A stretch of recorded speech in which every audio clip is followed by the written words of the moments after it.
Hello मेरे प्यारे साथियों, मैं फुलेंद्र सिंह और आपका मेरे YouTube channel top guidance study में स्वागत है।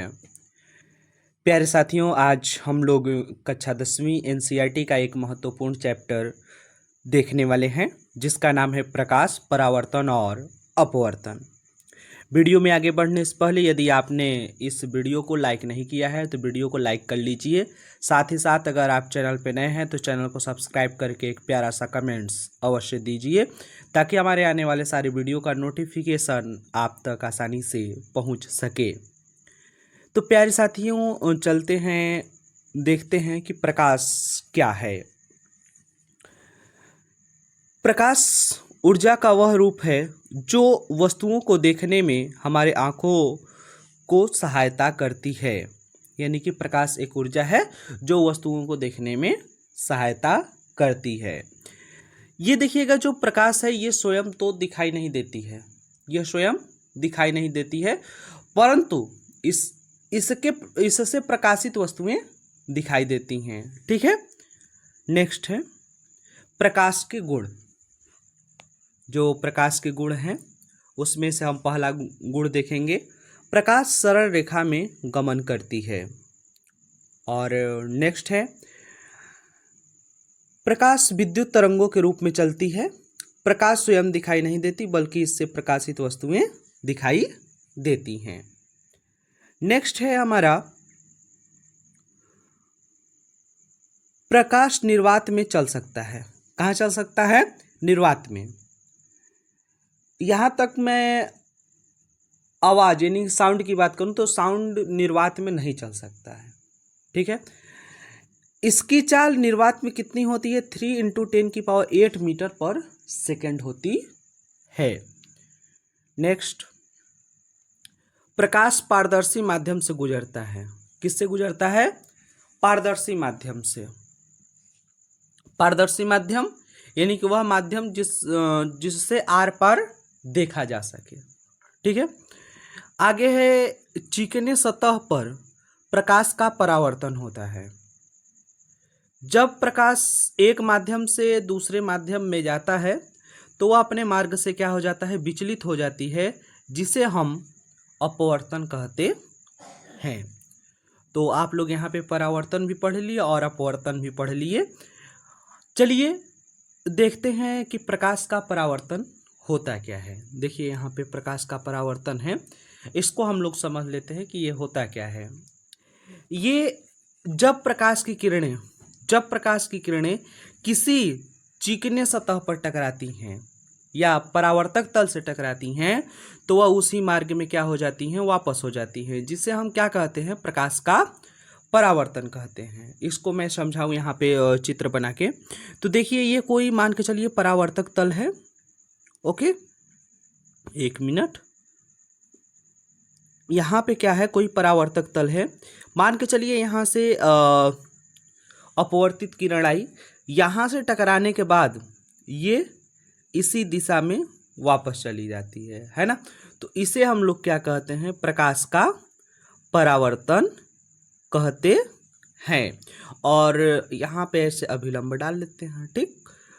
और यहाँ पे जो होगा वो अपवर्तन कोण होगा और यहाँ पे जो होगा वो परावर्तन कोण होगा। ठीक।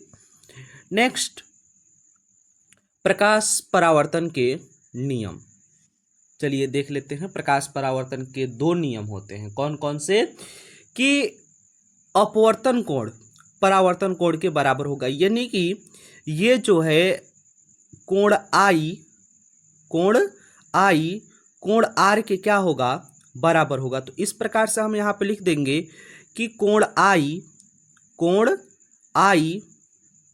बराबर का कोण आर। ठीक है। नेक्स्ट, अपवर्तित किरण, परावर्तित किरण तथा अभिलंब तीनों एक ही तल में स्थित होते हैं। आप लोग यहाँ पर देखिएगा, ये आपतित किरण है, ये परावर्तित किरण है और ये अभिलंब है।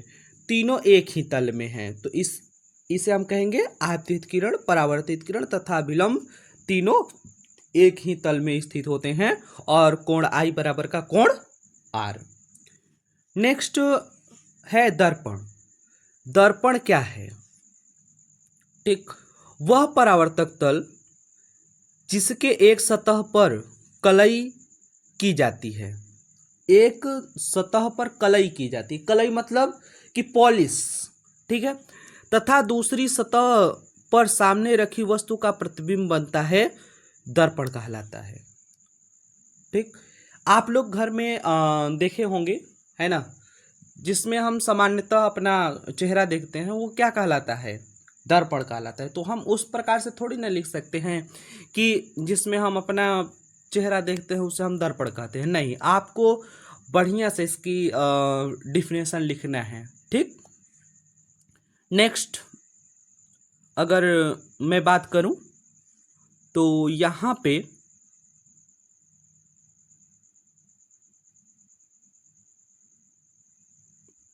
दर्पण के प्रकार, जो दर्पण के प्रकार हैं उसके विषय में हम लोग देख लेते हैं कि दर्पण कितने प्रकार के होते हैं। तो दर्पण दो प्रकार के होते हैं। कितने प्रकार के होते हैं? दो प्रकार के। एक होता है समतल दर्पण और एक होता है गोलीय दर्पण। अब समतल दर्पण क्या है? समतल दर्पण वह दर्पण जिसका दोनों तल सपाट होता है उसे हम क्या कहते हैं? समतल दर्पण कहते हैं। इसका प्रयोग हम दैनिक जीवन में अपना प्रतिबिंब देखने के लिए करते हैं। इसमें बनने वाला प्रतिबिंब सदैव क्या होता है? समान होता है। आप इसका उपयोग घर पर करते हैं, ठीक है, सामान्य मतलब कि अपना चेहरा देखने के लिए। नेक्स्ट है गोलीय दर्पण। जो गोलीय दर्पण का यूज होता है ना, यह डॉक्टरी यूज के लिए या फिर मान के चलिए वाहनों में यूज किया जाता है गोलीय दर्पण का, ठीक है। वह दर्पण जिसका परावर्तक पृष्ठ गोलीय होता है उसे हम क्या कहते हैं? गोलीय दर्पण कहते हैं, ठीक। और गोलीय दर्पण दो प्रकार के होते हैं, एक होता है अवतल दर्पण, एक होता है उत्तल दर्पण। उत्तल दर्पण में वस्तुएं छोटी दिखाई देती हैं और अवतल दर्पण में वस्तुएं क्या होती हैं? बड़ी दिखाई देती हैं, ठीक। नेक्स्ट है अवतल दर्पण। वह दर्पण जिसके उभरे हुए तल पर कलई की गई होती है उसे हम क्या कहते हैं? अवतल दर्पण कहते हैं। और इसका परावर्तन और प्रकाश और दबे हुए तल पर क्या होता है? प्रकाश का परावर्तन होता है, तो इसे हम क्या कहेंगे? अवतल दर्पण कहेंगे। नेक्स्ट उत्तल दर्पण। वह दर्पण जिसके दबे हुए तल पर कलई होती है तथा उभरे हुए तल से प्रकाश का परावर्तन होता है, उत्तल दर्पण कहलाता है। यानी कि आप लोग यहाँ पर देखेंगे, पहले अवतल दर्पण को मैं समझा दूं कि वह दर्पण जिसके उभरे हुए तल पर कलई की जाती है। मान के चलिए यहाँ पे कोई दर्पण है, इस तरीके से गोलीय दर्पण है। थोड़ा सा मैं और अच्छे से बना देता हूँ। यहाँ पे क्या कह रहा है? जिनके उभरे हुए तल पर कलई की जाती है, मतलब कि इधर क्या होता है? इसमें कलई की जाती है ना। और जो परावर्तन होता है इस साइड में होता है। ओके, कहाँ होता है? इस साइड में होता है इसमें परावर्तन, ठीक है। नेक्स्ट यहाँ पे जो कलई की जाती है इस साइड में की जाती है, ठीक। और परावर्तन कहाँ से होता है? इधर से होता है, ठीक ना। नेक्स्ट दर्पण से संबंधित परिभाषाएं। दर्पण का ध्रुव। दर्पण का ध्रुव देखिएगा, जो दर्पण का ध्रुव होता है यह दर्पण का मध्य भाग होता है। यहाँ पे ये मध्य बिंदु को क्या कहेंगे? दर्पण का ध्रुव कहते हैं। दर्पण के मध्य बिंदु को दर्पण का क्या कहलाता है? ध्रुव कहलाता है। आप यहाँ पे देख सकते हैं, यहाँ पे मान के चलिए कि पी बिंदु है, ठीक। और नेक्स्ट वक्रता केंद्र।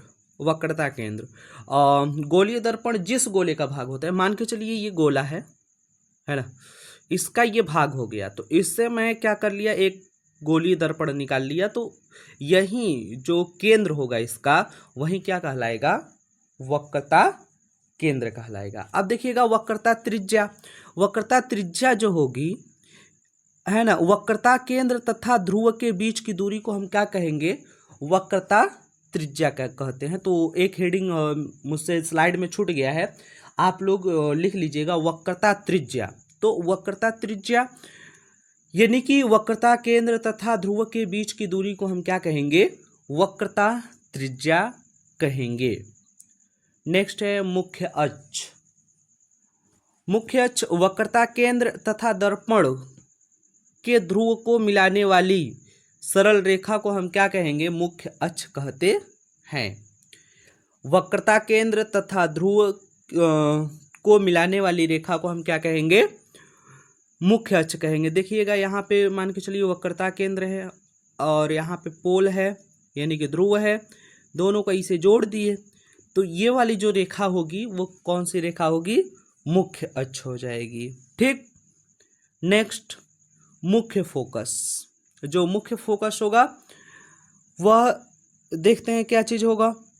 परावर्तन के पश्चात मुख्य किरणें, है ना, मुख्य अक्ष के जिस बिंदु पर मिलती हैं उसे हम क्या कहेंगे? मुख्य फोकस कहेंगे। इसे हम क्या कहते हैं?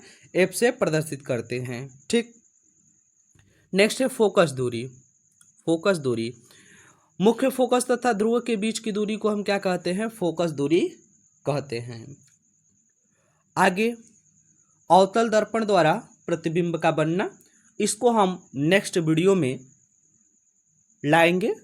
तब तक के लिए जय हिंद, जय भारत। यदि आपको वीडियो अच्छा लगा है तो वीडियो को लाइक कर लीजिए, साथ ही साथ अगर आप चैनल पर नए हैं तो चैनल को सब्सक्राइब करके एक प्यारा सा कमेंट्स अवश्य लिख दीजिए, ताकि हमारे आने वाले सारे वीडियो का नोटिफिकेशन आप तक आसानी से पहुंच सके। जय हिंद।